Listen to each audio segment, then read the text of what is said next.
Assalamualaikum dan selamat pagi.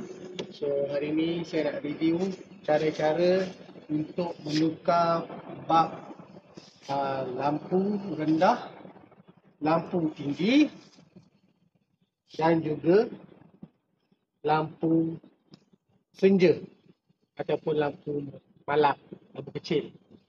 Jadi setiap lampu ni dia ada saiz dia masing-masing. So sekarang ni saya akan tunjuk dulu macam mana cara nak buka bab lampu.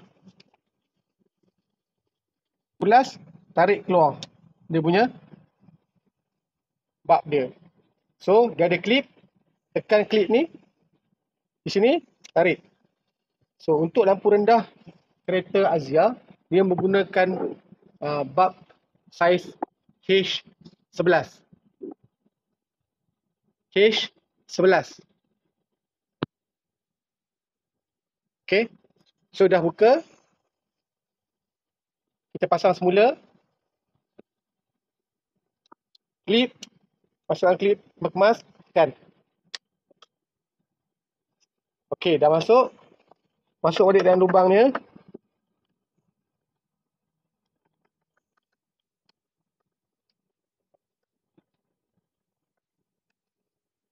Ikut jam.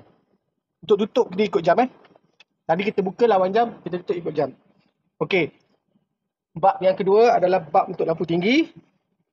Okey, cara nak buka sama juga. Kita lawan jam. Dan kita tarik. So nak keluarkan bab lampu ni, tekan pada klip dan tarik.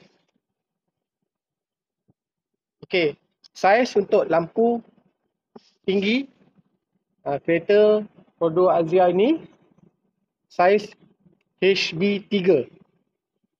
HB3. Okey, setelah kita dah ambil bab yang baru, masukkan balik.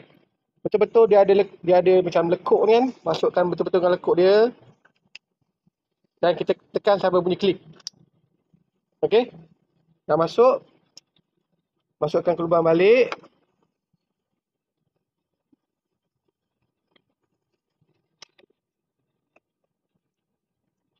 Pusing ikut jam.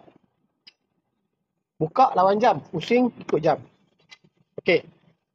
Okey, sekarang ni saya nak tunjuk cara-cara untuk buka dan tukar lampu senja ataupun lampu malam, lampu kecil Okey, kalau lampu yang lain ni dia buka, dia lawan jam.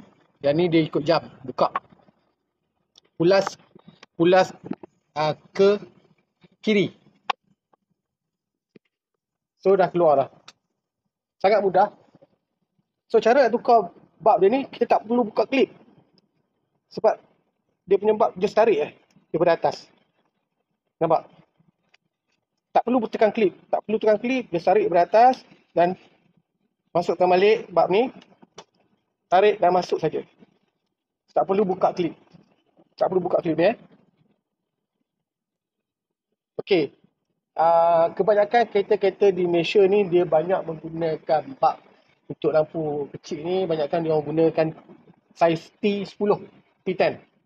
Jadi ada setengah orang tukar pakai LED, ada setengah orang tukar pakai biasa, ada setengah orang dia pakai LED strip kat sini. So cara dia sama, tarik dan masukkan PMP. Dah siap. Pergi balik kat lubang tadi, ada lubang ni kat bawah ni.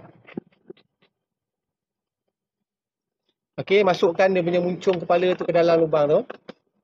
Lepas tu pusing ikut kanan. Pusing ikut kanan tu sampai dia bunyi klik. Klik. Kita pusing tu kita akan rasa kat tangan kita. Okey, dah siap pasang. So sekarang kita nak test lampu ni.